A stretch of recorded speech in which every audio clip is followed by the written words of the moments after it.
এই খালিদ বিন ওয়ালিদ রাদিয়াল্লাহু তাআলা আনহু 250 বেশি যুদ্ধ করলেন। যে সাহাবী রোমানদের বিরুদ্ধে মোকাবেলা করতে গেছেন 3000 সৈন্য নিয়ে 1 লক্ষ সৈন্যকে পরাজিত করা সাহাবীর নাম হচ্ছে খালিদ বিন ওয়ালিদ রাদিয়াল্লাহু তাআলা আনহু। 250 বেশি যুদ্ধ করে যেদিন তিনি দুনিয়া থেকে বিদায় নেবেন বিছানায় কাতরাচ্ছিলেন। দ্বিতীয় খলিফার আমল চলছিল, ওমর ফারুক রাদিয়াল্লাহু তাআলাকে দেখা করার জন্য গেলেন।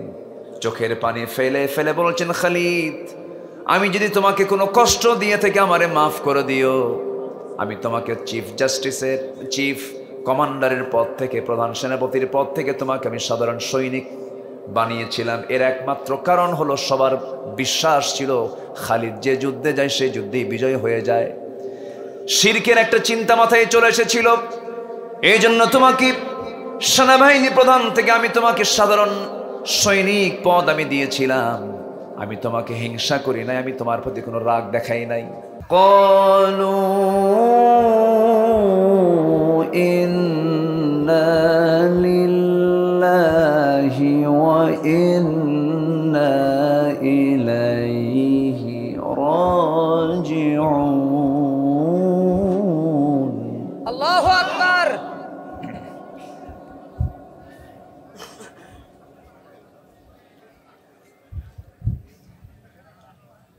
আল্লাহু আকবার।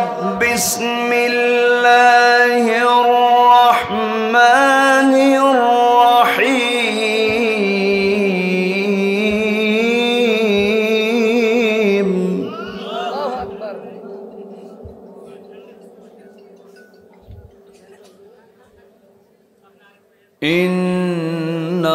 ইন্নাল্লাহা ওয়া মালাইকাতাহু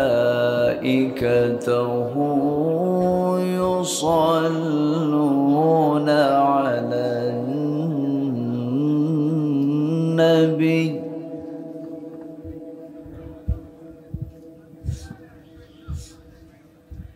ইয়া আইয়ুহাল্লাযীনা আমানু صلوا عليه وسلموا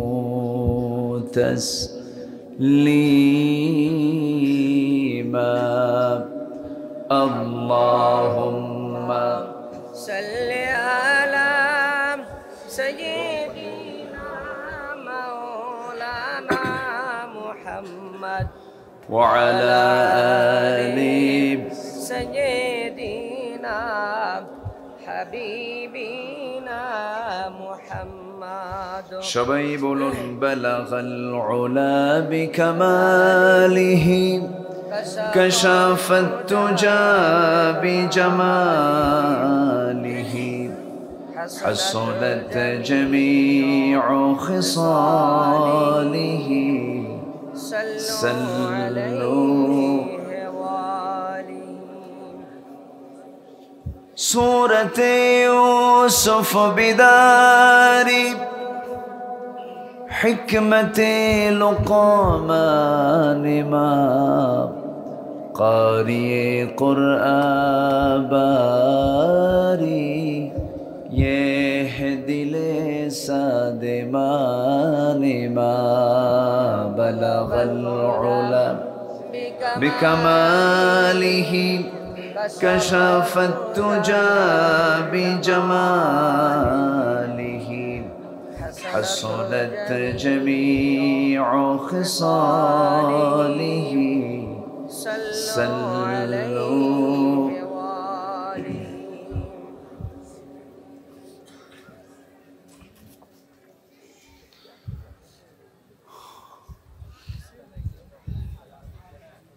দেশের দক্ষিণ পশ্চিমাঞ্চল সুন্দরবন লাগোয়া সীমান্তবর্তী অঞ্চল, দেশের বৃহত্তম স্থলবন্দর লাগোয়া বেনাপোল পোর্ট সংলগ্ন যশোরের শার্শা উপজেলার পাঁচভুলাট চরপাড়া যুব কমিটি মাহফিল ইন্তেজামিয়া কমিটি কর্তৃক আয়োজিত আজকের এই মহৎ আয়োজনের সম্মানিত সুযোগ্য সভাপতি, আজকের মাহফিলের বর্ণনা সাহেবে সদর জনাব মাওলানা মুফতি শফিকুল ইসলাম, আজকের মাহফিলের বরেণ্য অতিথি, নন্দিত আলেমী দ্বীন, শিক্ষাবিদ, চিন্তাবিদ, বেনাপোল ইনামুল হাসান বিন নূর ক্যাডেট মাদ্রাসার সম্মানিত প্রতিষ্ঠাতা, আমার অনুজ, আমার স্নেহধন্য মাওলানা ইনামুল হাসান বিন নূর হাফিজাহুল্লাহ, আজকের মাহফিলের বরেণ্য অতিথিবৃন্দ, হাজারাত উলামায়ে কেরাম, ফদলায়ে ইজম, সুশীল সমাজ, জাতির শ্রেষ্ঠ সন্তান শিক্ষক মণ্ডলী, জাতির বিবেক সাংবাদিকবৃন্দ, সামনে উপস্থিত দূরে কাছের বিভিন্ন স্থান থেকে ছুটে আসা কালিমার ঝান্ডাবাহী, তাওহীদের পতাকাবাহী, দ্বীন ইসলামের নরসারদুল বীর মুজাহিদ, প্রাণ প্রিয় সম্মানিত দ্বীনি ভাইরা, আড়ালে বসে আছেন শ্রদ্ধেয়া সম্মানিতা মা বোনেরা, আলোচনার সূচনায় আনুষ্ঠানিকতার মধ্য দিয়ে আমার পক্ষ থেকে আবারও দিল খোলা সালাম, আসসালামু আলাইকুম ওয়া রাহমাতুল্লাহি তাআলা ওয়া বারাকাতুহু। ওয়া আলাইকুম আসসালাম ওয়া রাহমাতুল্লাহি ওয়া বারাকাতুহু। সবাই কেমন আছেন? আলহামদুলিল্লাহ বিখাইর। আপনি কেমন আছেন? আল্লাহ তাআলার মেহেরবানি, আল্লাহ তাআলা আমাকে আপনার মতোই রেখেছেন, আলহামদুলিল্লাহ। বলি আলহামদুলিল্লাহ। আলহামদুলিল্লাহ। আজ থেকে 24 বছর আগে আমি পাশের এলাকা, কি নাম,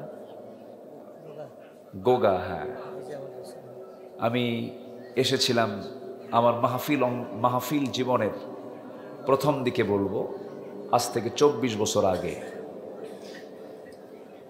আল্লাহ তাআলা বেঁচে থাকলে আবার দেখা হয়, আল্লাহ তাআলা আমাদেরকে আবার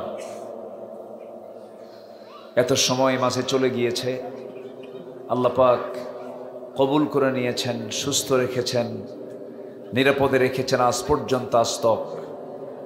যে মহান জাল্লা শানুহু আমাকে আপনাকে এমন বরকতি জায়গায় আসার বসার তৌফিক দিলেন, শুকরিয়া আদায় করছি, মুহাব্বাতান বলে উঠছি আলহামদুলিল্লাহ। আবারও বলছি আলহামদুলিল্লাহ। চিৎকার মেরে বলছি আল্লাহুম্মা আল্লাহুম্মা আইন্নি আলা যিকরিকা ওয়া শুকরিকা ওয়া হুসনি ইবাদাতিকা। সবাই এক মিলে বলি, একযোগে বলি আল্লাহুম্মা লাকা আসলামতু ওয়া বিকা আমানতু ওয়া আলাইকা তাওয়াক্কালতু ওয়া ইলাইকা আনাবতু। আমরা আল্লাহ তাআলার শুকর আদায় করে নিলাম। সম্মানিত হাজিরিন, আমার আলোচনা শুরু হয়ে যেত আবহাওয়ার প্রতিকূলতা থাকলে, প্রতিকূল পরিবেশ আমরা পেলে, হয়তোবা অনুকূলে থাকলে, তাহলে আমরা হয়তোবা আলোচনায় 102টার মধ্যে আমরা হয়তো উঠে যেতাম, আলোচনা শুরু হয়ে যেত। প্রতিকূলতার কারণে, প্রাকৃতিক একটু দুর্যোগের কারণে একটু উঠতেও দেরি হয়ে, আপনাদের আসতেও দেরি হয়েছে। তো এখন আলোচনার মাঝে আবার চতুর্দিক থেকে আমাদের কানে ভেসে আসবে সলাতুল ফুস্তা, মধ্যবর্তী নামাজ, সলাতুল আসরের আজানও আমরা শুনতে পাব। তো আজান শুনলে যিনি মুসল্লি, তার মধ্যে একটা ছটফটানি শুরু হয়, নামাজটা কখন শুরু হবে, কখন নামাজটা পড়ব, এই পেরেশানি কাজ করবে। তো আমরা নামাজ পড়ব আউয়ালে নয়, আখেরে নয়, প্রথমে নয়, শেষেও নয়, মাঝামাঝি একটা টাইমে আমরা নামাজ পড়ব, জোরে বলি ইনশাআল্লাহ। বৃহত্তর দিক তাকিয়ে এই সিদ্ধান্ত নিতে আমরা বাধ্য হয়েছি, যদিও ইন্নাস সালাতা কানাত আলাল মুমিনিনা কিতাবাম মাওকুতা, একদম সহিহ কোরআনের আয়াত এটা, আস-সালাতু আলা ওয়াক্তিহা, এটাও ঠিক আছে। কিন্তু আমি যদি এই মুহূর্তে নামাজের জন্য বিরতি দেই, এই মাহফিলের এই পরিবেশ আমরা আর ফিরে পাবো না। কারণ এই দেশের মসজিদগুলোতে আজান হয়, মুয়াজ্জিন আজান দেয়, মুসল্লি বেশি না মুসল্লি কম? শুধু কম না অনেক কম? 100-তে কত বলেন? একটু পার্সেন্ট জানা দরকার তো, বলেন কত? 5 জন। 100-তে 5। অনলি 5% মুসলমান এই দেশে নামাজি। কম অর্জন এটা আমাদের? বিশাল অর্জন তো। মোটে 5% নামাজ পড়ি আমরা, কিন্তু মুসলমান না বলে যদি আপনি অমুসলিম বলেন, আপনাকে খুন করে ফেলবে, ঠিক কি না? তাহলে আমার দেশের নামাজি কম কিন্তু মুসলমান বেশি, নামাজি কম কিন্তু ইমানদার বেশি, বিড়িও খায়। ঠিক। সম্মানিত ভাইয়েরা, আমরা যত সময় আমরা নামাজের জন্য একদম মনোযোগের মধ্য দিয়ে আমরা মাহফিলের ইতি টেনে ফেলবো, জোরে বলি ইনশাআল্লাহ। আমার হাতে আমল করার নিয়ত যদি থাকে, সবার আমল করার নিয়তে মাহফিল এসেছে এমন নিয়ত যদি থাকে, আমার কাছে যে সময়টা আছে, পর্যাপ্ত সময় আছে আমল করার জন্য, জান্নাত যাওয়ার জন্য। এত সময় ওয়াজ লাগে না, সামান্য ওয়াজই জান্নাতে যাওয়ার জন্য যথেষ্ট। আমরা আমল করব এমন জাতীয় মানসিকতা নিয়ে আমরা সকল বক্তব্য শুনবো, জোরে বলি ইনশাআল্লাহ। সম্মানিত ভাইয়েরা, আমার আগে এনামুল হাসান বিন নূর, তেজোদ্দীপ্ত, মজবুত তার উপস্থাপনা, তার শব্দ চয়ন অনেক সুন্দরভাবে তিনি উপস্থাপন করছিলেন, এবং মাঠ ছিল জনশূন্য। জনশূন্য মাঠকে সুন্দর সাজিয়েছেন। তার বক্তৃতার মধ্য দিয়ে লোকজন হাজির হয়ে গেছে, বলি আলহামদুলিল্লাহ। আলহামদুলিল্লাহ। আমার মন চাচ্ছিল তাকে আমি আরো সময়টা ছেড়ে দেই, কিন্তু এইদিকে সময়ও কম। সব দিক লক্ষ্য করে আমাকে একটু আসতে হলো, কমিটিও বললেন, আমি এসেছি। সম্মানিত ভাই, গত বছর আমি এসেছিলাম, আমি আসলেই বৃষ্টি হয়। হ্যাঁ, একটা মাহফিল আমি আজ থেকে 13 বছর আগে উত্তরবঙ্গের কোন একটা অঞ্চলে হবে, গাইবান্ধার মধ্যে মনে হয় হবে, পরপর 4 বার গিয়েছে, 4 বারই বৃষ্টি। ওই এলাকায় আমার নাম হয়ে গেল বৃষ্টি হুজুর। মানে আমি গেলে কি হয়? বৃষ্টি হয়। তো বৃষ্টি তো গজব না, বৃষ্টি কি বলেন তো? বলেন বলেন, রহমত। এ তো মনক্ষুণ্ণ হওয়ার কোনো কায়দা নেই, মনক্ষুণ্ণ আমরা হব না, যে অবস্থায় থাকি না কেন। ওয়াল কদরি খাইরিহি ওয়া শাররিহি মিনাল্লাহি তাআলা। কখনো মনক্ষুণ্ণ হওয়া যাবে না। এবং এই প্রতিকূল আবহাওয়ার মাঝেও যারা এই মাহফিলে এসেছেন, আমি মনে করি এক একজন বীর মুজাহিদের ভূমিকা পালন করেছেন, বলি আলহামদুলিল্লাহ। সম্মানিত ভাইয়েরা, আমি যেখান থেকে তেলাওয়াত দিয়ে শুরু করেছি, আমার অভ্যাস অনুযায়ী সবচেয়ে বড় সূরা এবং দীর্ঘতম সূরা, 286টা আয়াত সম্বলিত একটি কমপ্লিট সূরা, যে সূরার মধ্যে আল্লাহ তাআলা সব কিছু বলে দিয়েছেন। এমন কিছু নাই যা বাদ পড়েছে, ব্যক্তি জীবন থেকে রাষ্ট্র জীবন পর্যন্ত, একদম ঘর থেকে নিয়ে সংসদ পর্যন্ত মোটামুটি আল্লাহ তাআলা আইন কানুন সব কিছু সূরা বাকারার মধ্যে আল্লাহ তাআলা তুলে ধরেছেন।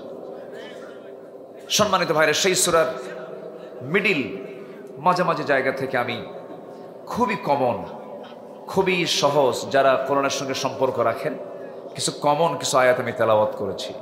কিন্তু কমন হলেও এই আয়াতগুলোর আমল করা কিন্তু এত সহজ না, খুব কঠিন বিষয়। আল্লাহ তাআলা এখানে চূড়ান্ত কিছু কথা বলেছেন এবং বান্দাকে শাসনও করেছেন, আবার বান্দাকে মানে এমন একটা ধৈর্যের, এমন একটা মানে গুণের কথা বলেছেন যার নাম হলো ধৈর্য। এই ধৈর্যের বিষয়ে আল্লাহ তাআলা লম্বা কথা বলেছেন এবং শেষে শেষ করেছেন ওয়া ইন্না ইলাইহি রাজিউন, যেটা আমরা মানুষ মরলে এই দোয়াটা পড়ি, কিন্তু মানুষ মরার দোয়া কিন্তু শুধু এটা না। এই দোয়াটা বিভিন্ন বিপদে বিভিন্ন মুসিবতে এই দোয়াটা রাসূল পড়েছেন, কিন্তু আমরা এই দোয়া শুধু কয় জায়গায় পড়ি? মানুষ মরলে কি কই বলেন? এটা কিন্তু মানুষ মরার দোয়া না, এটা দুঃসংবাদ আসছে এই জন্য বলে ফেলেছি। কিন্তু এই দোয়াটা কোন কোন জায়গায় বলা যেতে পারে আল্লাহ তাআলা তাও বলে দিয়েছেন। আসুন মূল আলোচনার দিকে আসি। আল্লাহ তাআলা যে কিতাবটা দিয়েছেন আমাকে আপনাকে, এটা কি পুরাতন মনে হয়? না আসল পুরাতন মনে হয়? না দুর্বল মনে হয়? না মানুষের কোনো রচনা, মানুষের কোনো লেখা, এই কিতাবের মধ্যে কোনো অস্বচ্ছতা, অস্পষ্টতা, কোনো গ্যাপ গুপ এরকম কিছু আছে? মজবুত কিতাব মুবিন, সুস্পষ্ট কিতাব, ভাষা ভাষা কোনো কথা এর মধ্যে নাই, একদম ক্লিয়ার কাট কথা কে বলে দিয়েছেন? সূর্য নিয়ে অনেক আগেই তিনি ক্লিয়ার কথা বলে দিয়েছেন। বিগ ব্যাং নিয়ে অনেক আগেই তিনি কথা বলে দিয়েছেন। মহাকাশ নিয়ে অনেক আগেই তিনি ক্লিয়ার ধারণা দিয়েছেন। এই কোরআনে আল্লাহ তাআলা 250 থেকে 300 আয়াত শুধু সায়েন্সের উপরে নাজিল করেছেন। সুবহানাল্লাহ। ফিজিক্স, কেমিস্ট্রি, বায়োলজির উপরে আল্লাহ তাআলা এই কিতাবের মধ্যে অনেকগুলো আয়াত কোট করেছেন। কিন্তু আমরা কোরআনটাকে কেউ ধরে আছি এটা সাইড নিয়ে। কোরআন যে পরিপূর্ণ একটি কিতাব, সব জায়গায় যেটা চলতে পারে, এটা অনেকে মানতেই চায় না। এরকম লোক আছে না নাই বলেন তো? কেন মানতে চায় না? মানতে চায় না হলো ও না বুঝে মানতে চায় না, ও বোঝেই নাই, ও কোরআন পড়েই নাই। কোরআন না বুঝে না পড়ে বিরোধিতা করার লোক আমার দেশে কম না বেশি? বেশি। বোঝে না কিন্তু জানে না, এই জন্য বিরোধিতা করে। সম্মানিত ভাইয়েরা, কোরআন হচ্ছে বোঝার কিতাব। অন্যান্য ধর্মীয় কিতাব না বুঝলেও হয়, অন্যান্য ধর্মীয় কিতাব না জানলেও হয়, কিন্তু এটা এমন একটি কিতাবের নাম, এই কিতাবকে না বুঝলে, এই কিতাবকে না জানলে, না চিনলে আপনার মুসলমানিত্ব টিকে থাকবে না।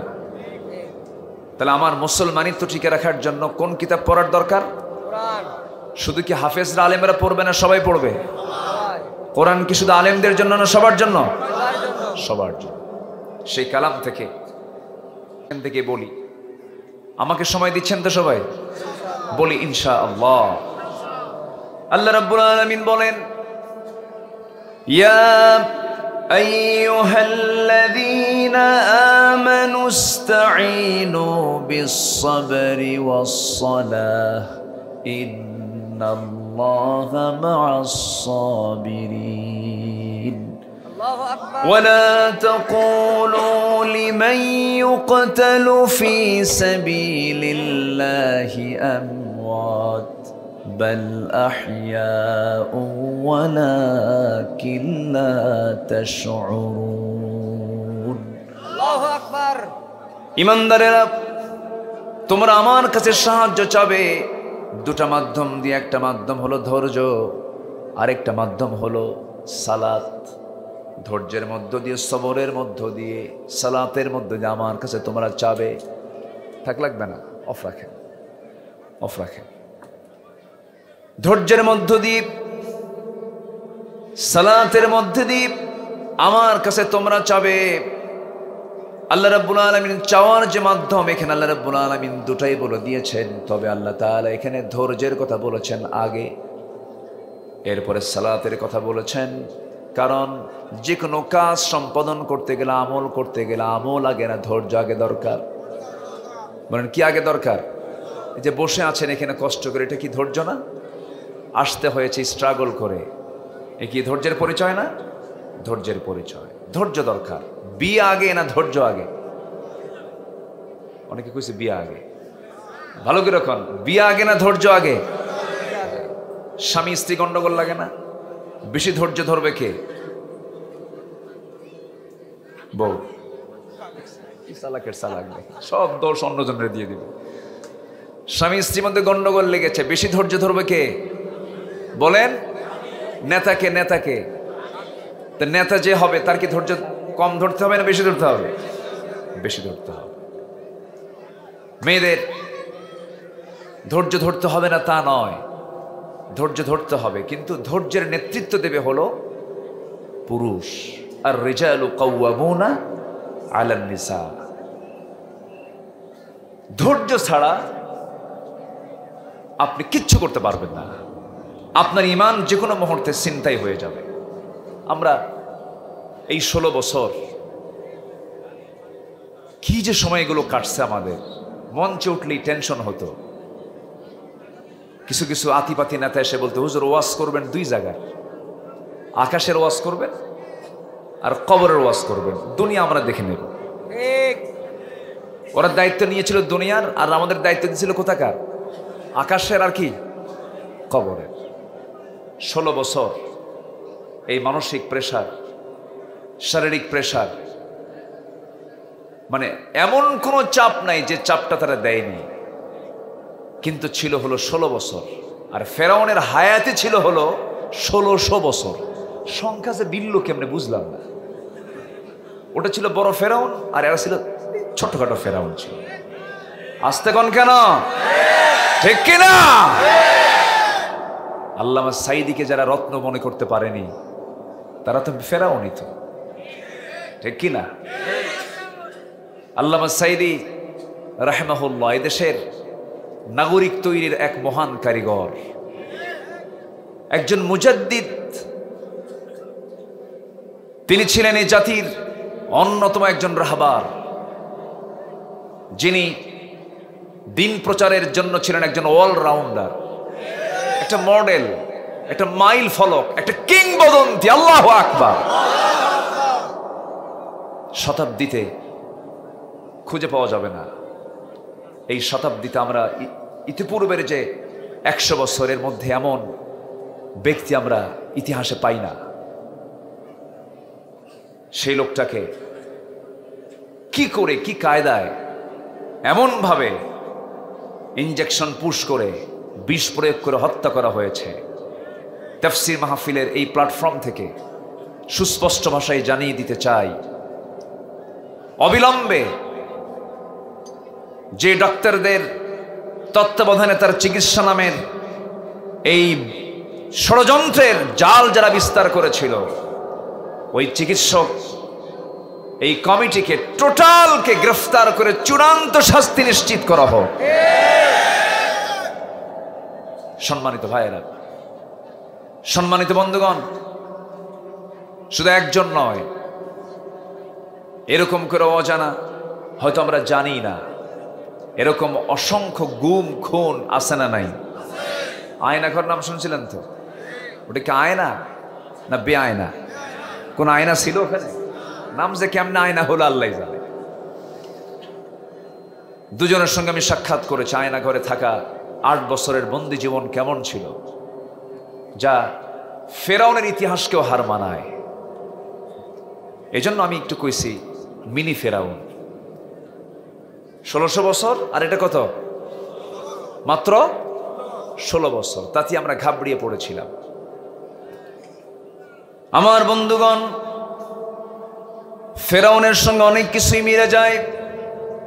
ফেরাউন তার নিজের ক্ষমতাকে পাকাপোক্ত করার জন্য মূসা আলাইহিস সালামের জন্মের সময় 40,000 শিশুকে এট এ টাইম ফেরাউন হত্যা করেছিল। নিজের ক্ষমতাকে পাকাপোক্ত করার জন্য, নিজের চেয়ারকে সংরক্ষণ করার জন্য, টেকসই করার জন্য সে মানুষ খুন করতে দ্বিধা করে নাই। আমার দেশেও দীর্ঘ 16 বছর খুন গুণ ইতিহাস মনে হয় নাই। গুম খুনের ইতিহাস আছে না নাই? আচ্ছা, শুধুমাত্র একটাই কারণ, ক্ষমতায় কেমনে থাকা যায়। 2021 2041 2021 বলল শুরুতে, আবার বলল 2041। 2041 থেকে চাইছিল 2071, কিন্তু ফুটটুস মাঝখানে নাই। এই নাই করে দেওয়ার ক্ষমতা একমাত্র কার? আসতে বলবেন না কার? আল্লাহ কি পারেন? আল্লাহ কি দেখেন? আল্লাহ কি শোনেন? আল্লাহ কি বুঝেন? আল্লাহ কি জানেন? নিকটবর্তী ইতিহাস অনেক ব্যক্তির চোখের পানি পড়েছে, ধৈর্যের তারা সীমাহীন পরিচয় দিয়েছেন, কিন্তু তাদের চোখের পানি বৃথা যায়নি। ফলাফল দিয়েছেন তিনি কে? আল্লাহ। আল্লাহ তাআলা। দুইটা ফোঁটা কখনো ব্যর্থ হয় না। একটা হলো চোখের ফোঁটা, চোখের পানি, আরেকটা হলো রক্তের ফোঁটা, আর হলো চোখের ফোঁটা, চোখের পানির ফোঁটা, কান্নার পানির ফোঁটা আর রক্তের ফোঁটা। এই দুই ফোঁটা কখনো ব্যর্থ হয় না। এই দুইটা জিনিস যে জাতির মধ্যে হক অর্জনের জন্য ব্যয় হয়ে যাবে, সে জাতির বিজয়টা দিবেন নিজ হাতে, তিনি আমার কে? আল্লাহ তাআলা। এই জন্য শর্ত হলো ধৈর্য লাগবে আগে, সবর ছাড়া কোনো উপায় নাই। সবরের বিশাল বড় ব্যাখ্যা আছে। এক নম্বর সবর হলো হারাম কাজে নিজেকে না জড়ানো। নাম্বার 2 হলো যে কোনো বালা মুসিবতে ধৈর্যের পরিচয় দেওয়া। নাম্বার 3 হলো আল্লাহর জমিনের দিন কায়েমের জন্য জানমাল কোরবানি করার জন্য মানসিকভাবে প্রস্তুতি নেওয়া। এগুলো হলো ধৈর্যের মূল কাজ। আল্লাহ তাআলা এই ধৈর্যের বয়ান শেষ করেই সেকেন্ড আয়াতে ওয়া শব্দ দিয়ে শুরু করছেন, ওয়ালা তাকুলু লিমান ইউকতালু ফি সাবিলিল্লাহি আমওয়াত বাল আহইয়াউ ওয়ালাকিন লা তাশউরুন। জোরে বলুন আল্লাহু আকবার। ও বান্দারা, আমি তো ধৈর্যশীলদের সঙ্গে আছি, তবে একটা কথা তোমরা জেনে রেখে দিও, তোমরা কখনো বলতে যাবে না আল্লাহ রাস্তায় যারা নিহত হয়ে যায়, নিহত ব্যক্তিকে তোমরা কখনো মৃত বলবে না, মরা বলবা না, তারা হলো জিন্দা। কার কথা? আল্লাহর কথা। আসতে বলবেন না, কার কথা? আল্লাহর কথা। আবু সাইদ জীবন দিল। জীবন দেওয়া কি সহজ?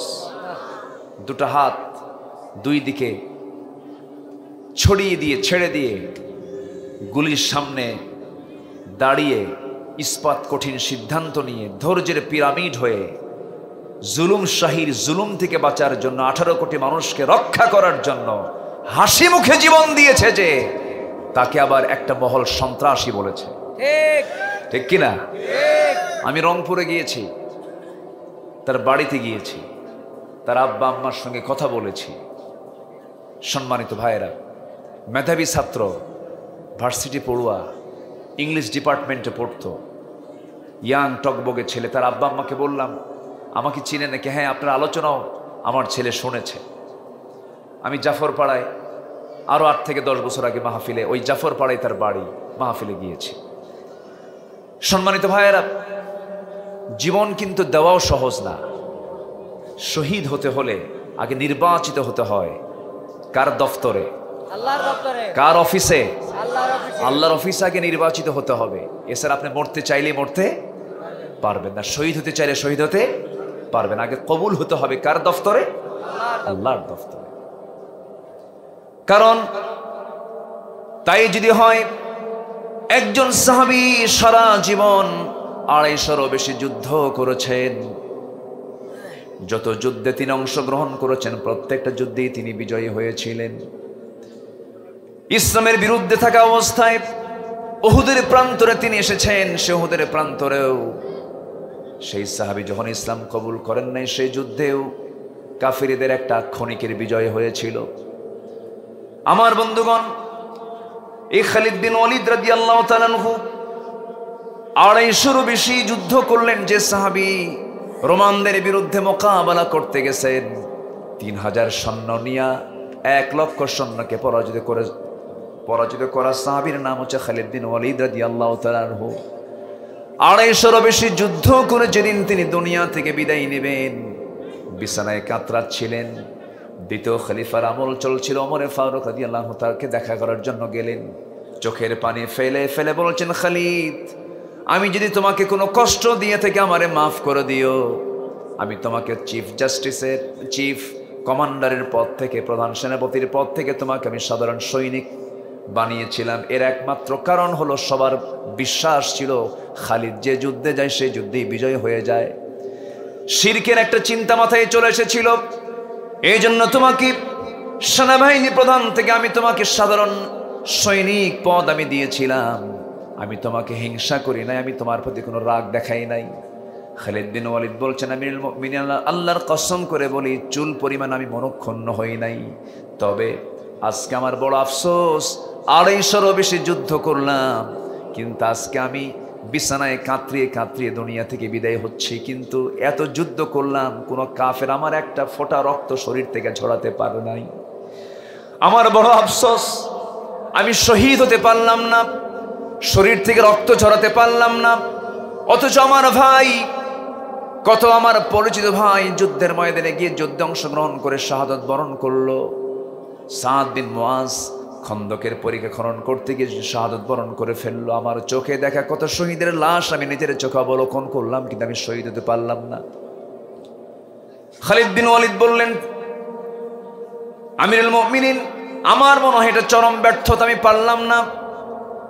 খলিফাতুল মুসলিমিন ওমর ফারুক রাদিয়াল্লাহু আনহু তিনি বলছেন, ওরে খালিদ বিন ওয়ালিদ, তুমি কি ওই হাদিসের কথা মনে পড়ে গেছে, ওই হাদিসের কথা ভুলে গেছো যে হাদিসে রাসূল বলেছেন, ওয়া ইম্মাতা আলা ফিরাশিহি, যদি কোনো বান্দা যুদ্ধের ময়দানে অথবা নিজের বাড়িতে থেকে যে অবস্থায় থাকুক না কেন, তার মধ্যে যদি শাহাদাতের তামান্না যদি লালন হয়, শাহাদাতের যদি তামান্না তার মধ্যে চূড়ান্তভাবে থেকে যায়, তার মৃত্যু যদি বিছানায় হয়, আল্লাহ রাব্বুল আলামিন তাকে শহীদের দরজা তারে দিয়ে দেন। জোরে বলি সুবহানাল্লাহ। সম্মানিত ভাইয়েরা, তাহলে শহীদ হতে হলে আগে পাশ হতে হবে কার দফতর থেকে? আল্লাহর দরবার থেকে। কার অফিস থেকে বলেন তো? আল্লাহর অফিস থেকে। শহীদরা কি মরে? না, তারা জীবিত। এটা কার কথা? আল্লাহর কথা। মোল্লার না আল্লাহর? আল্লাহর। দেখি মোল্লারা কয় না আল্লাহ কইছে? আল্লাহ। আল্লাহ বলেছে। এটা আল্লাহর বক্তব্য। শহীদরা মরে না, শহীদরা জীবিত। আল্লাহ রাব্বুল আলামিন এবার বলছেন, বান্দা তোমরা বোঝো না, বাল আহইয়াউ ওয়ালাকিন লা তাশউরুন, আল্লাহু আকবার। তোমরা বোঝো না, তোমরা জানো না, তবে হ্যাঁ আল্লাহর কাছে চাইতে হবে। একজন সাহাবী উহুদের প্রান্তরে যখন যাচ্ছিলেন, যাওয়ার আগ দিয়ে সাদ বিন আবি ওয়াক্কাস রাদিয়াল্লাহু তাআলা আনহু এবং আব্দুল্লাহ বিন জাহাশ রাদিয়াল্লাহু তাআলা আনহু দুজন দামি সাহাবী, দুইজনে আকাশের উপরে, আকাশের দিকে দুহাত তুলে আসমানমুখী হয়ে দুহাত তুলে চোখের পানি ফেলে ফেলে কেঁদে কেঁদে বলছেন, আল্লাহ উহুদের ময়দানে যাচ্ছি, তোমার কাছে প্রার্থনা করছি আমরা যেন শহীদ হয়ে যাই। কিন্তু আব্দুল্লাহ বিন জাহাশ লম্বা দোয়া করলেন। সেই দোয়ার মধ্যে তিনি বলছেন, আল্লাহ আমার হাতে তুমি প্রবল শক্তি দান করবি, আমার কদম মজবুত করে দিবি। ওই যুদ্ধের ময়দানে যুদ্ধ করতে করতে আমি যখন ক্লান্ত হয়ে পড়ব, কাফেররা যেন আমাকে আক্রমণ করে ফেলে, আমি আর যুদ্ধের ময়দান থেকে ফিরতে চাই না। আল্লাহ ওই কাফেররা যেন আমার এক পর্যায়ে দুটা হাত কেটে নেয়, দুটা পা কেটে নেয়, নাক কেটে নেয়, চোখ তুলে নেয়, কান তুলে কানটা কেটে নেয়, এরকম করে অঙ্গহানি করে তারা যেন আমাকে দুনিয়া থেকে বিদায় করে দেয়।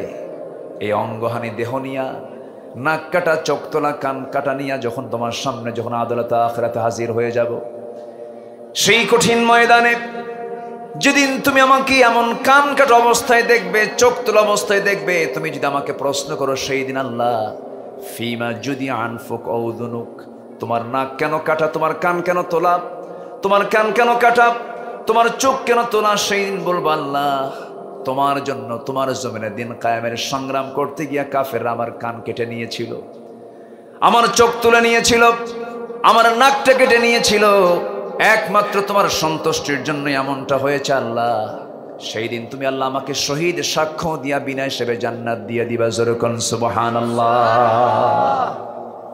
শহীদ, আমার দেশে তো হিন্দু শহীদ হয়, শহীদ আনন্দ কুমার মহন্ত। ঠিক। জোরে কোন নাউযুবিল্লাহ। নাউযুবিল্লাহ। শহীদের পরিভাষা অনেকে জানে না।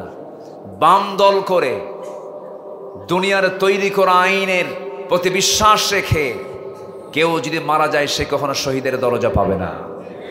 আসতে বলবেন না, জোরে বলেন ঠিক কিনা? শহীদের মর্যাদা পাওয়ার জন্য শর্ত হলো দল করতে হবে কার? আল্লাহর।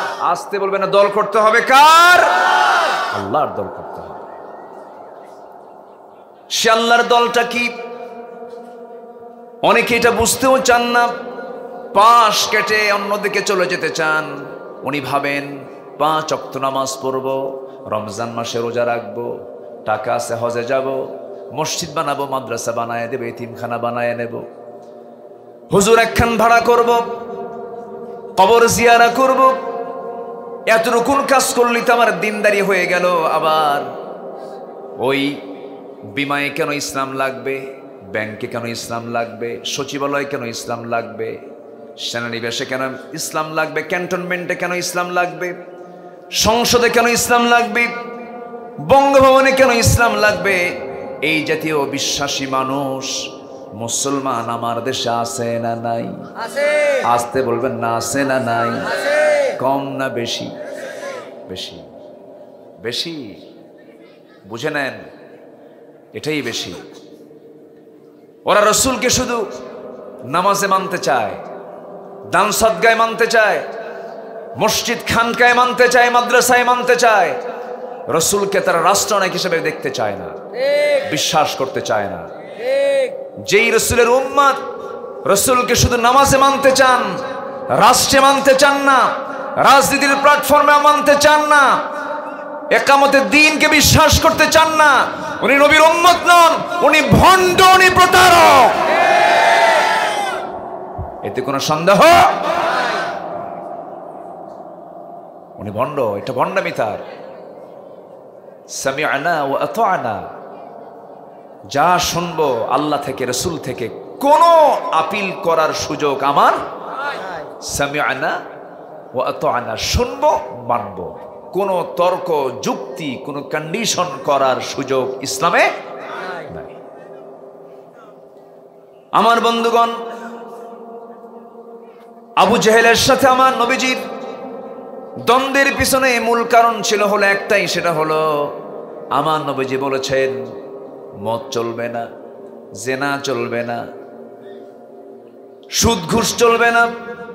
সেই মদ, সেই জেনা, সেই সুদ ঘুষ বুঝি আমার দেশে নাই? আছে। আসতে বল, আছে। আছে না নাই? আছে। আচ্ছা,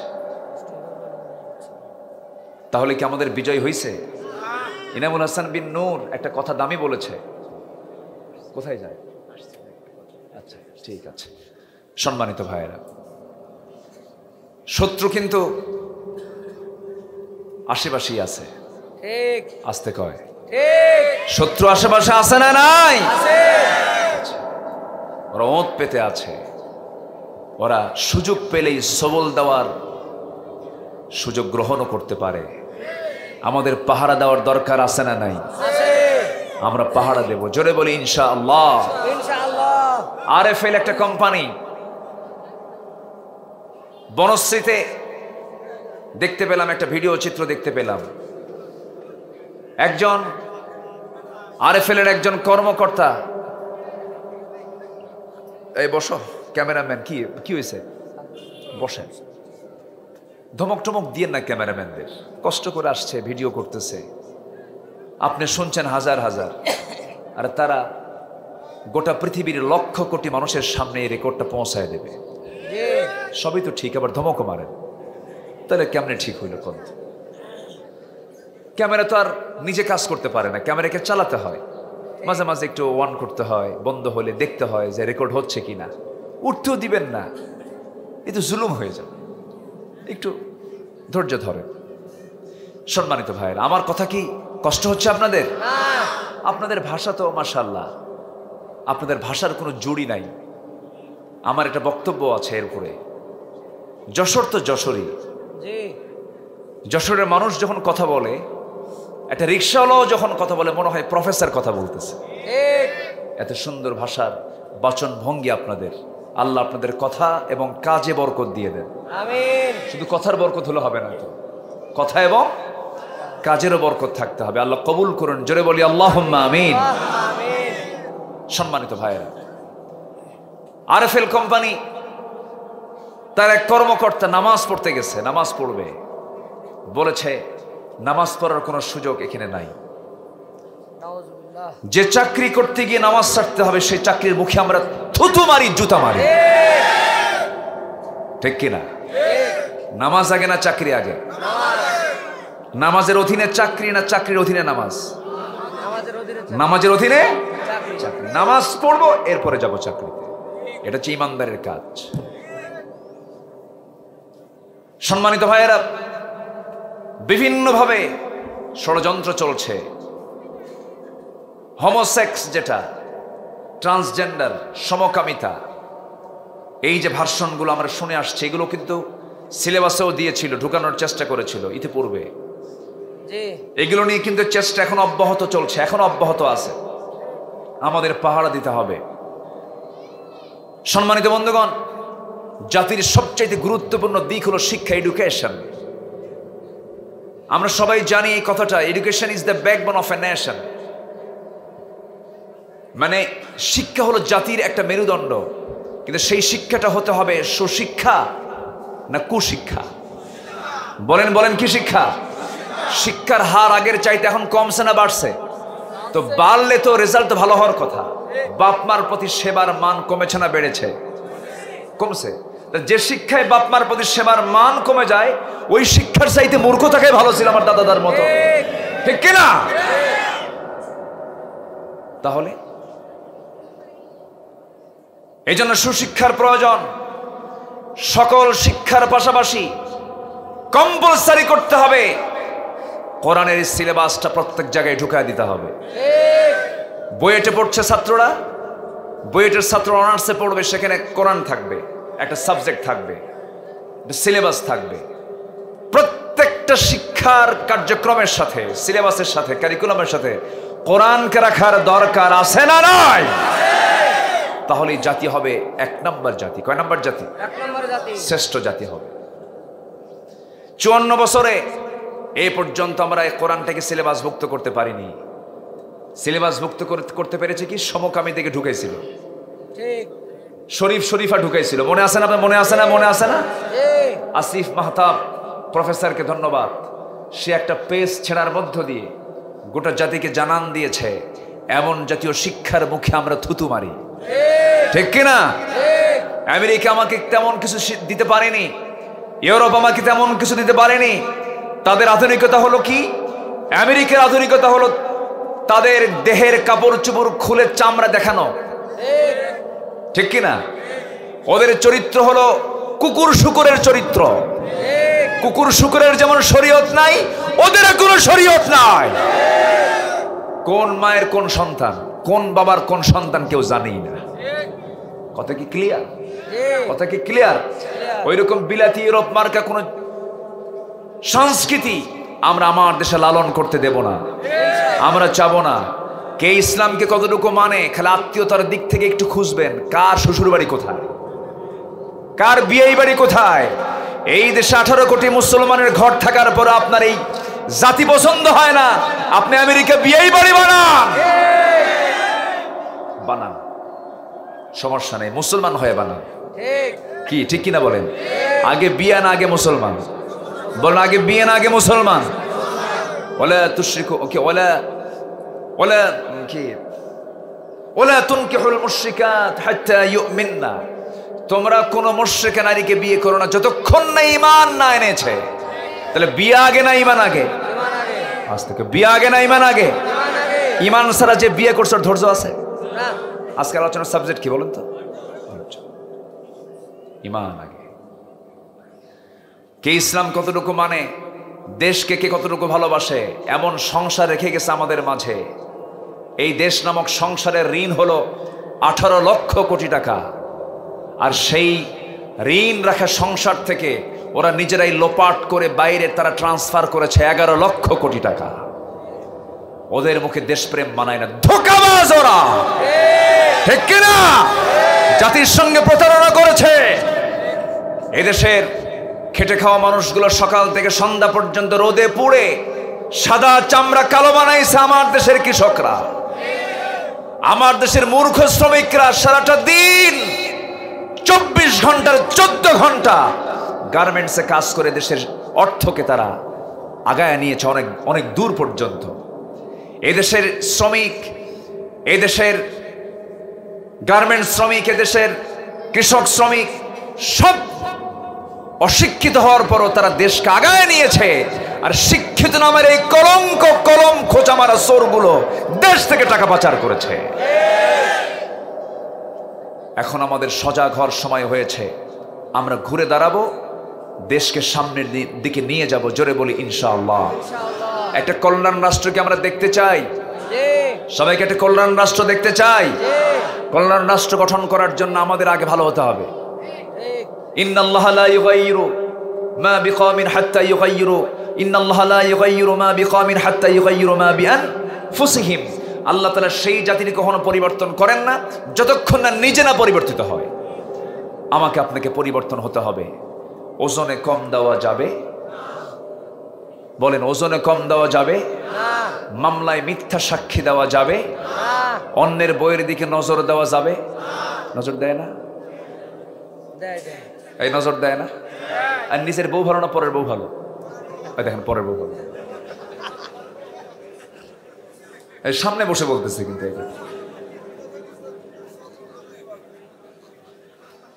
পরের বউ ভালো।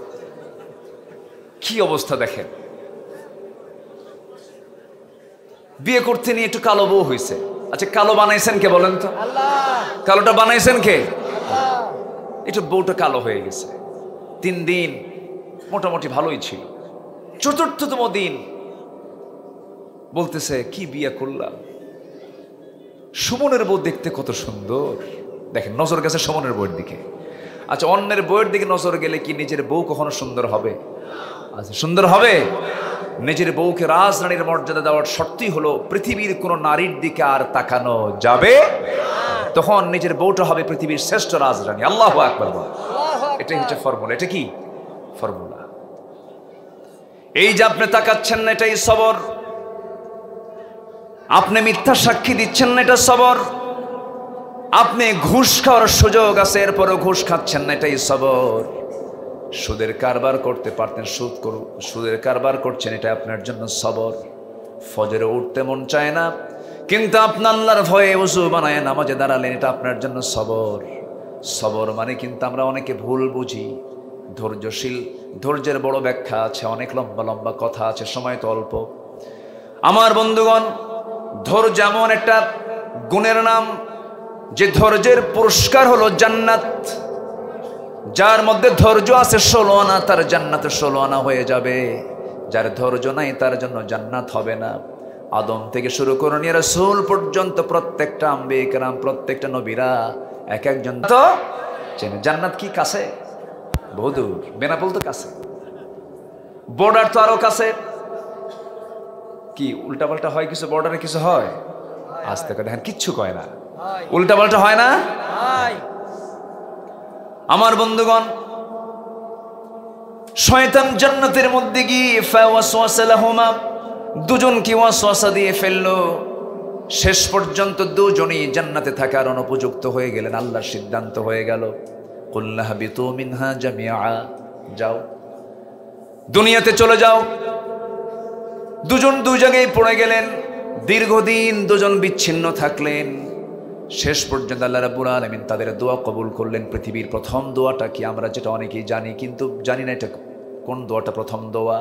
যারা পারেন ঠোঁট মিলে আমার সঙ্গে বলুন, পৃথিবীর প্রথম দোয়া, আসমান জমিনের সর্বপ্রথম যে দোয়াটা দিয়ে শুরু হয়েছে, সবাই বলুন, রব্বানা যালামনা আনফুসানা ওয়া ইল্লাম তাগফির লানা ওয়া তারহামনা লানাকুনান্না মিনাল খাসিরিন। সেই দোয়া কবুল হয়ে গেল। বিশাল ধৈর্যের পরিচয় দিলেন, আল্লাহর কাছে মাফ চাইলেন। নিজেকে বললেন, আল্লাহ আমি তো জুলুম করে ফেলেছি, নফসের উপর বড় জুলুম হয়ে গেছে, আল্লাহ তুমি আমারে মাফ করে দাও। এটা আমার আব্বা আদম শিখিয়েছেন। দোয়া চাইবো আমরা কার কাছে? আল্লাহর কাছে। মাফ চাইবো কার কাছে? আল্লাহর কাছে। পৃথিবীর সবার কাছে মাফ চাইলে মাফ পেতেও পারেন, নাও পারেন, কিন্তু 100% গ্যারান্টি আল্লাহর কাছে মাফ চাইলে মাফ পাওয়া যাবেই। আমরা কার কাছে যাব? তাছাড়া আমাদের তো যাওয়ার কোনো জায়গা নাই। আল্লাহর বিকল্প কেউ আছে নাকি? সবাই এবার আল্লাহর বিকল্প কেউ আছে? আমার সঙ্গে ঠোঁট মিলিয়ে বলুন, কুল হুয়াল্লাহু আহাদুনিল্লাহুস সামাদ লাম ইয়ালিদ ওয়া লাম ইউলাদ ওয়া লাম ইয়াকুল লাহু কুফুয়ান আহাদ। আল্লাহর তো কারো লাগে না, আল্লাহ তো স্বনির্ভর। সে আল্লাহর কাছে আমরা চাবো, আল্লাহর কাছে চাইলে কোনো লস নাই। আল্লাহর কাছে যখন চাবো, লজ্জা নিয়ে চাবো না লজ্জা ছাড়া চাবো? লজ্জা নিয়া, হায়া নিয়ে না বেহায়া হয়ে? আল্লাহর কাছে চাইতে হবে কি হায়া নিয়ে না বেহায়া হয়ে? বেহায়ার মতো চাইতে হবে, বেহায়ার মতো চাইতে হবে। আল্লাহ দাও, আল্লাহ দাও, বারবার চাইতে হবে। যে যত বেহায়া হবে আল্লাহর কাছে চাইতে নিয়ে লজ্জা ছাড়া যে বান্দা চাবে, আল্লাহ সেই বান্দাকে এক পর্যায়ে কবুল করে নেন। আল্লাহ বলেন, বান্দারে তুই আমার কাছে লজ্জা ছেড়ে দিয়ে আমার কাছে চাচ্ছিস, আমি তোকে আর না মাফ করে কি করি? বান্দা, তোর সমস্ত গুনাহগুলো আমি আল্লাহ মাফ করে দিলাম। قل يا عبادي الذين أسرفوا على أنفسهم لا تقنطوا من رحمة الله إن الله يغفر الذنوب جميعا। জোরে বলুন আল্লাহু আকবার, আরো জোরে আল্লাহু আকবার। আমার প্রতি আল্লাহর দরদ মোহাব্বত সবচেয়ে কম না সবচেয়ে বেশি? সবচেয়ে কম না সবচেয়ে বেশি? একটা হাদিস আমাকে ভাবিয়ে তোলে খুব। আল্লাহ নিজেই কি সুন্দর করে বলছেন। আল্লাহ বলছেন, বান্দা তুই আমার দিকে 1 হাত আগাবি, আমি তোর দিকে 10 হাত আগাবো। আল্লাহ তাআলা আমাকে আপনাকে মাফ করার জন্য আল্লাহর আসন আর শাজিম থেকে প্রত্যেক রাতে 7 আসমান পেরিয়ে প্রথম আসমানে এসে বলেন, আলা মিন মুস্তাগফিরিন ফাগফির লাহ। কোন ক্ষমা প্রার্থী আছে আমার কাছে ক্ষমা চাবে, আমি তাকে মাফ করে দেব। আমাকে মাফ করার জন্য আমার আল্লাহ কম আসেন না বেশি আসেন? বেশি চলে আসেন। আমরা তার কত দূর যাই, আমাদের যাওয়ার তো ক্ষমতা নাই। আল্লাহ আমাকে মাফ করতে চান বলি বহু বাহানা ধরেন। আল্লাহ আমাকে কত দরদ করে, কত সুন্দর সূক্ষ্ম করে বানিয়েছেন। আল্লাহ রাব্বুল আলামিন বান্দাকে বিভিন্ন জায়গায় বিভিন্নভাবে বোঝানোর জন্য আমার সৃষ্টির দিকে গভীর মনোযোগ দিতে বলেছেন। আল্লাহ রাব্বুল আলামিন এক জায়গায় বলছেন, সূরা মুমিনুনের 12 থেকে 14 নম্বর আয়াত পর্যন্ত আল্লাহ রাব্বুল আলামিন বলেন, ওয়ালাকাদ খালাকনাল ইনসানা মিন সুলালাতিন মিন তিন ثم جعلناه نطفة في قرار مكين ثم خلقنا النطفة علقة فخلقنا العلقة مضغة فخلقنا المضغة عظاما فكسونا العظام لحما ثم أنشأناه خلقا آخر فتبارك الله أحسن الخالقين। জোরে বলুন আল্লাহু আকবার। এই জামাকে সৃষ্টি করা হয়েছে এক স্তর নয়, 60টা স্তরে। কত স্তরে বলেন? 60টা স্তরে আল্লাহ রাব্বুল আলামিন আমাকে আপনাকে বানিয়েছেন। এমনি এমনি হঠাৎ করে দুনিয়াতে এসে আমরা পড়ে যাই নাই। আল্লাহ তাআলা কত সুন্দর সূক্ষ্ম করে বানিয়েছেন। প্রথম হলো নুতফা, শুক্রবিন্দু। দ্বিতীয় হলো আলাকা, জোকের মতো ঝুলন্ত। নাম্বার 3 হলো মুদগা, গোশতের টুকরা নাই চর্বিত দ্রব্য। নাম্বার 5 হলো ইজাম, অস্থি, হাড় দিয়ে এটাকে প্যাকেট করা। নাম্বার 6 লাহাম, অস্থি থেকে গোশতের আবরণে সুন্দর করে ঢেকে দেওয়া। নাম্বার 7 হলো নতুন করে রূপ দাঁড়িয়ে আল্লাহ রাব্বুল আলামিন সুম্মা আনশানাহু খালকান আখার, সুন্দর করে বানানো। এত সুন্দর পদ্ধতি কেউ দেয় নাই আমাকে আপনাকে সৃষ্টির জন্য। সকল পদ্ধতি সব রূপায়ণ করেছেন তিনি আমার কে? আসতে বলবেন না, তিনি আমার কে? আল্লাহ তাআলা। সে আল্লাহ বলছেন, বান্দারে আমি তোকে দরদ করে পৃথিবীতে পাঠিয়েছি। আমার মতো দরদি আমি রহমান, আমি রহিম, আমি গফফার, আমি গফুর। আমার চাইতে আমি সাত্তার, আমি গোপনকারী। তুই জীবনে কত গুনাহ করেছিস, প্রকাশ করতে দেই নাই, প্রকাশ করিও নাই। তুই আমার কাছে খাঁটি মনে তওবা করবি, তোর প্রকাশ এই গুনাহগুলোকে আমি আল্লাহ গোপন করি, তোকে আমি জান্নাত পর্যন্ত পৌঁছাইয়া দেব। জোরে বলে সুবহানাল্লাহ। আসেন দোয়া করি নাকি? তেজে উঠে কেন মুরব্বী? ও মুরব্বী বলো তো সমস্যা। মোস্তাক ভাই যে কি প্যাঁচ লাগাই দিছে, কি বলবো আঙ্কেল নাকি? একটু বসেন, একটু মেহেরবানি করে বসুন। কোন কথা কোন দিক দিয়ে কে ভাইরাল বানায় আল্লাহ জানে। আল্লাহ তুমি ভাইরাল থেকে বাঁচাও, ওটা চাই না আমরা। অনেক মা বোন আজকের মাহফিল আসছেন, আল্লাহ মা বোনদেরকে কবুল করুন। জোরে বলি আমিন, জোরে বলি আল্লাহুম্মা আমিন। সে আল্লাহ তাআলা চাচ্ছেন আমাকে তার অনুগত বান্দা হিসাবে, আমরা তার অনুগত বান্দা হতে চাইতো নাকি? এক নাম্বার শর্ত হলো কোনো কন্ডিশন করা যাবে না, সকল আইনকে মানতে হবে আল্লাহ তাআলার। এই ক্ষেত্রে কোনো কজ, কোনো যুক্তি, কোনো শর্ত খাড়া করা যাবে এবং আইন মানতে হবে আল্লাহ তাআলার এক জায়গায় না সব জায়গায়, এক জায়গায় না সব জায়গায়। আজকে যদি আমার আল্লাহর আইন যদি শুধু মসজিদে নয়, যদি বঙ্গভবন পর্যন্ত থাকতো, আজকে বাইতুল মুকাররমের ইমামকে পালাতে হতো না। জাতির জন্য লজ্জা, একটা মসজিদের খতিব পালায়, ক্ষমতার পর চেঞ্জ, খতিব নাই, নিখোঁজ সংবাদ, খতিব নাই। কি কথা কি বুঝতেছেন? খতিব পালাইছে, আবার আসছে দখল করার জন্য। এক জুম্মায় আসছে দখল করার জন্য, দখল করতে আসছে, এমন জুতার বৃষ্টি। কিসের বৃষ্টি? সেই জুতার বৃষ্টি যখন ঝরছিল, পড়ছিল, এর মাঝে উনি ছিলেন। এরপরে সাংবাদিক সম্মেলন করে বলতেছে, আলহামদুলিল্লাহ, আমি অল্পের জন্য বেঁচেছি, একটা জুতাও আমার গায়ে লাগে নাই। দেখছেন, মানে মূর্খ হলে কি হয়, লাঞ্ছিত করে যদি আল্লাহ করেন, তার লাঞ্ছনা থেকে পৃথিবীর কেউ রেহাই পায় না। সম্মানিত ভাইয়েরা, লজ্জায় আমাদের মাথা নিচু হয়ে যায়। একটা দেশের সম্মানী ব্যক্তি কিন্তু যারা ধনী হয়, যেরকম আশারাই মুবাশশারা 10 জন সাহাবী ছিলেন, জান্নাতের সংবাদ পেয়েছেন, এর অধিকাংশই ছিলেন মিলিয়নার এবং ট্রিলিয়নার। ধনী হলে যে আপনার সম্মান কমে যাচ্ছে তা নয়। 10 জন সাহাবী জান্নাতের সংবাদ পেয়ে, এর ম্যাক্সিমামই ধনী মানুষ ছিলেন।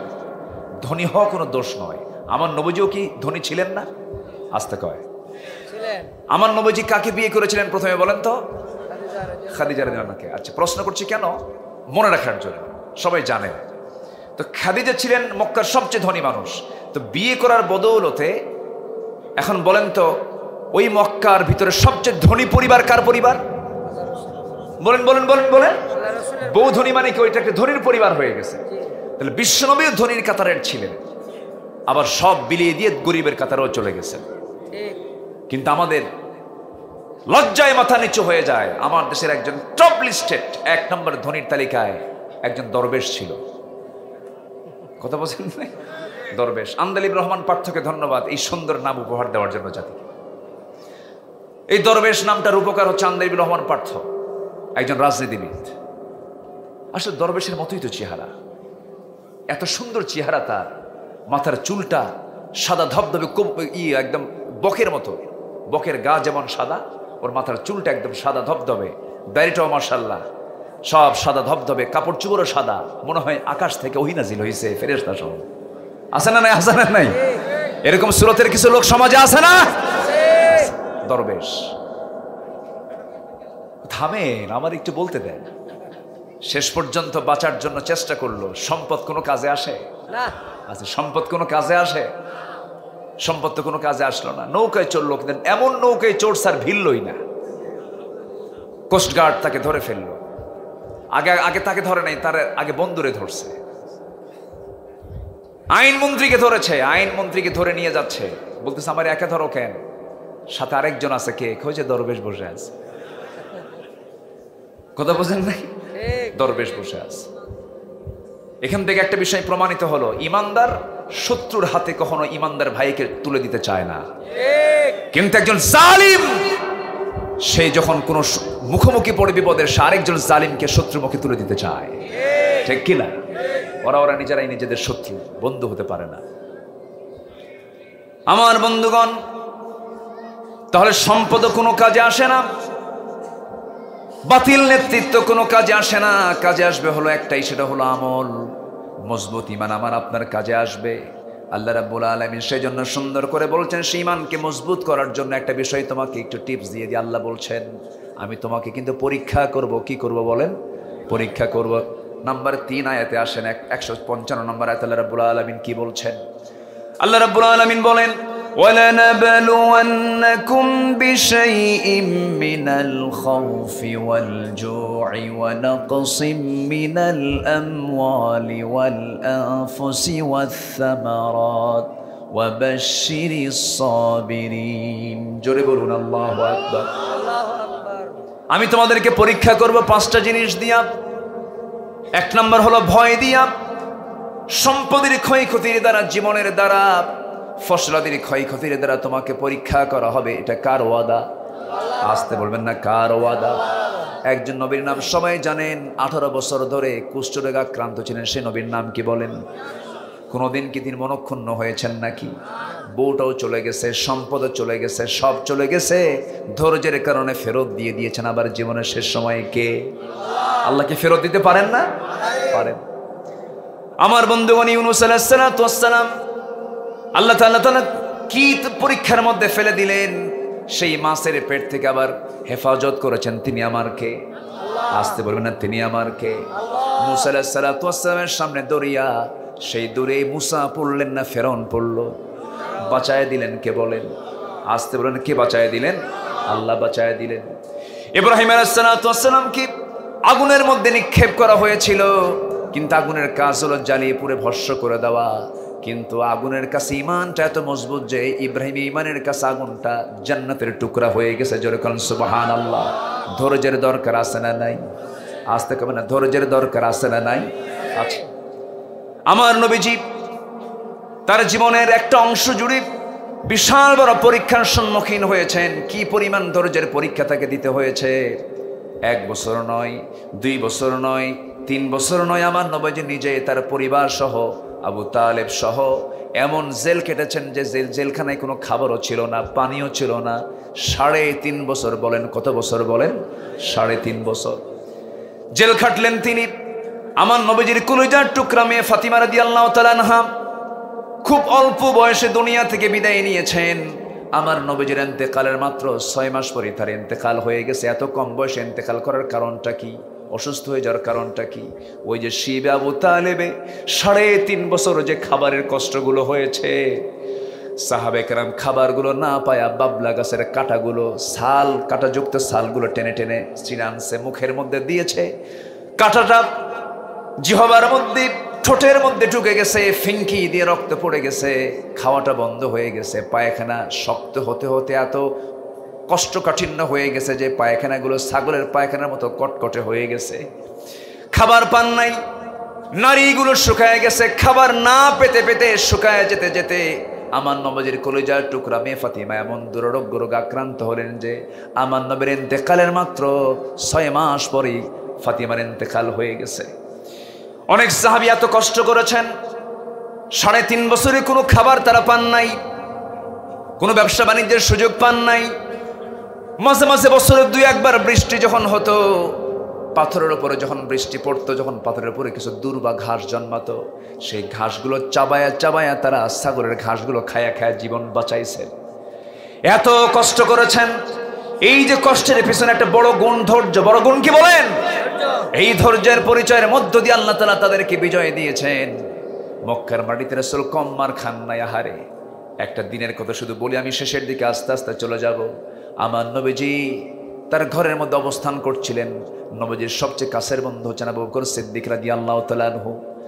সেই আবু বকর ফজরের নামাজ পড়ার জন্য তিনি মসজিদে হারামের দিকে যখন চলে আসলেন নামাজ শুরু করবেন, অথবা সাইবা মুগিরা তাকে অ্যাটাক করে ফেললো, থাপ্পড় মেরে জমিনে ফেলে দিয়া, নাকের উপরে খড়ম জুতা দিয়া চাপা দিয়া, নাকটা বোচা করে দিয়া, রক্তাক্ত করে তাকে মারতে মারতে মেরে ফেলার মতো হয়ে গেলেন, সেন্সলেস হয়ে গেলেন। সবাই মনে করে আবু বকর বুঝে মারা গেছে, কুহাফার ছেলে আর বেঁচে নাই। কিছুক্ষণ পর তার সেন্সটা ফিরল। মনে মনে চিন্তা করে, না হারে, আমার প্রতি যে চোরাগুপ্ত হামলা হলো, না জানি রাসূলকে তারা মারে কিনা। নিজের জীবনের চিন্তা না করে, মায়া না করে, নিজের বাড়ির দিকে না রওনা দিয়ে সোজা নবীর বাড়ির দিকে রওনা দিলেন। নবীর বাড়ির দিকে রওনা দেওয়া মানে বিপদ শেষ না বিপদ শুরু? বিপদ শুরু। নবীর বাড়ির দিকে রওনা দিলেন, দরজায় ডাকতেছেন, হুজুর আপনি দরজা খুলেন, তাড়াতাড়ি খুলেন। দরজা খুলেই যখন রাসূল দেখতে পেলেন তার বন্ধু আবু বকরের নাক থেকে রক্তগুলো গড়ে গড়ে পড়ে। রাসূল বলছেন, ওরে আবু বকর কি হয়েছে বলো? হুজুর সেজদা দিতে গেছি, আমার রক্তকে তারা নিঃশেষ করতে চেয়েছিল, মেরে ফেলতে চেয়েছিল, কোনো মতো আমি বেঁচে আছি। হুজুর মক্কার পরিবেশ ভালো না, এই মুহূর্তে আপনাকে বের হতে হবে। রসুলকে সঙ্গে করে বের হলেন, মক্কার আউটে চলে গেলেন, বাইরে চলে গেলেন। রসুল বলছেন, আবু বকর তোমার শরীর থেকে যে পরিমাণ রক্ত ঝরছে তুমি তো বাঁচবে না, মরে যাবে। দেখি কোনো দুধের ব্যবস্থা করা যায় নাকি। উটনির দুধ খুঁজলেন, পেলেন না। মেষের দুধ খুঁজলেন, পেলেন না। ছোট্ট একটা ছাগল পাল পেলেন। সিরাত গ্রন্থে এসেছে, ছাগল পালের একটা রাখালকে ডাক দিয়ে বলছেন, ও মরুর রাখাল, একটা সাগি দেবে নাকি? এই সাগিটা আমাকে দিলে পরে দুধ দহন করে আমার বন্ধুকে খাওয়াবো। রাখাল বলছে, সম্ভব নয়, কারণ ছাগলগুলোর আমি একমাত্র শুধু রাখাল, কিন্তু মালিকানা আমার নাই, আমানতের খেয়ানত হয়ে যাবে। রসুল মুস্কে হাসি মেরে বলেন, আহারে এই মরু রাখালের ভিতরে ইমান নাই, কিন্তু ইমানের গুণটা আছে। আর আমাদের ইমান আছে, কিন্তু ইমানের গুণটা নাই। 5 অগাস্টে বিজয় হয়েছে, ভালো কথা, কিন্তু ওই বিজয়ের দিনে কিছু কিছু বাড়ি লুটপাট করা হয়েছে।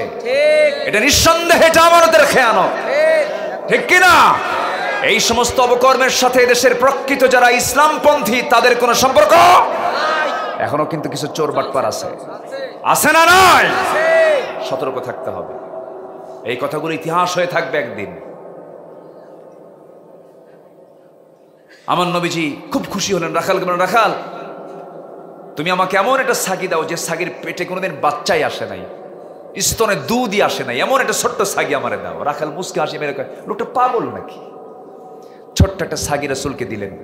রসুল সাগিটা নিয়ে কোলের মধ্যে নিয়ে পিছনের দুপার ঠিক মাঝখান বরাবর যেখানে ওলান থাকে দুটো হাত রাখলেন, বিসমিল্লাহ ফোঁ দিলেন, ওলানটা দুধে টনটন করছে। বললেন, একটা কাদাহ দাও, একটা পেয়ালা দাও। পেয়ালা নিলেন, সে পেয়ালাতে দুধ দহন করছেন রাখাল মুহাম্মদ সাল্লাল্লাহু। দুধ দহন করাও কিন্তু প্র্যাকটিসের ব্যাপার, সবাই কিন্তু দুধ দহন করতে পারে না। রসুল দুধ দহন করলেন নিজ হাতে, দহন করে বললেন, আবু বকর সকালবেলা প্রচুর মার খেয়েছো, এখন রহমতের দুধ খাও। যেরকম সুবহানাল্লাহ। দুধ পান করলেন। কেমন হলো খাওয়া আবু বকর? হুজুর খাইলাম তো জম্মের মতো, চামড়া টাইট হয়ে গেছে পেটের, কিন্তু দুধ তো কমে না, গ্লাসের দুধ তো ওই রকমই থেকে যায়। রসুল এই রাখালরে দাও। রাখালকে দেওয়া হলো। রাখালও খায়া যখন খাওয়া শুরু করবেন রসুল বিসমিল্লাহ বলে দিলেন, সেও খাইয়া রাখলো, কিন্তু গ্লাসের দুধ আর কমে না। আমার রসুল বললেন, সাহাবীরা আমার আবু বকর এই জায়গায় যদি আর আদম সন্তান কিছু থেকে যেত, কেউ দুধ কমাতে পারতো না যতক্ষণ না আমার ঠোঁটটাই পাত্রে না লাগবে। আমি আমার মুখটা যতক্ষণ না লাগাবো ততক্ষণ পর্যন্ত এই পাত্রের দুধ কখনো চুল পরিমাণ কমবে না। আমার বন্ধুগণ, নবীজি আগে খেতেন না খাওয়াতেন, আসতে কয় খেতেন না খাওয়াতেন, এমনকি বাড়ির বউকে আগে খেতেন না খাওয়াতেন। তাহলে বউকে আগে খাওয়ানো কিচ্ছু কয় না। বউকে আগে খাওয়ানো কি সুন্নাত। খাওয়ান না সমস্যা নেই, কিন্তু খাওয়ানো কিন্তু সুন্নাত। রাসূল আগে খাওয়াতেন। সম্মানিত ভাইয়েরা, 20 বছর ঘরের সংসার, কতদিন ইলিশ মাছ কিনে নিয়ে গেছেন। আমার দেশের মায়েরা খুব ভালো তো, সেই ইলিশ কুটে রান্না বান্না করে সেই ইলিশ মাছের লোভনীয় কল্লাটা কে খায়? কিছু কয় এ কে খায় কন তো? দুই একটা দিন কি বৌরে দেওয়া যায় না? বৌরে দেওয়া যায় না? দেওয়া যায়। আমার মায়ের আজকে আমার অর্শনে খুব খুশি, হুজুর জীবনে মাছের কাল্লা জোটে নাই, এখন থেকে যদি জোটে। আমার বন্ধুগণ, সেই রাখালটা আমি খুব শর্টে শেষ করে দিচ্ছি। সেই রাখালটা করলো কি, খাওয়া সম্পন্ন হওয়ার পর রাসূল বললেন, আমাকে গ্লাসটা দিয়ে দাও। খেলেন, দুধ শূন্য হয়ে গেল, পাত্র দুধ শূন্য হলে এবার বলছেন, আবু বকর চলো, বিকাল হয়ে গেছে, এখন পরিবেশ ভালো, চলে যাবেন। আবু বকরের বিদায় দেখে, রাসূলের বিদায় দেখে রাখালটা কান্দে। কি পরস্পরের ছোঁয়া! রাসূল বলছেন, রাখাল কান্দো কেন? আমাকে নিয়ে যান। কেন? আমাকে খুব পছন্দ হয়েছে আপনাকে, আমি চলে যেতে চাই। রাসূল বললেন, তুমি যদি চলে যাও এই ছাগলগুলো দেখবে কি তোমার আমানতের তো খেয়ানত হয়ে যাবে। সঙ্গে সঙ্গে রাখাল বলতেছে, ঠিক আছে আমি থাকবো, আপনি চলে যান, কিন্তু একটা আমার আমল শেখায় দেন। কি আমল? আপনি মনে মনে কোন দেওয়া যেন পড়ে ওই ছাগের ওলানে আপনি ফু মারলেন, দুধটা বের হলো, ওই দোয়াটা আমার শেখায় দেন। কি করবা? মাঝে মাঝে ফু দেব, দুধ খাবো। রাসূল বললেন, না না, এই দোয়া শিখে শুধু লাভ হবে না, এই দোয়ার সাথে তোমার তাওহীদ লাগবে, ঈমানটা আনতে হবে।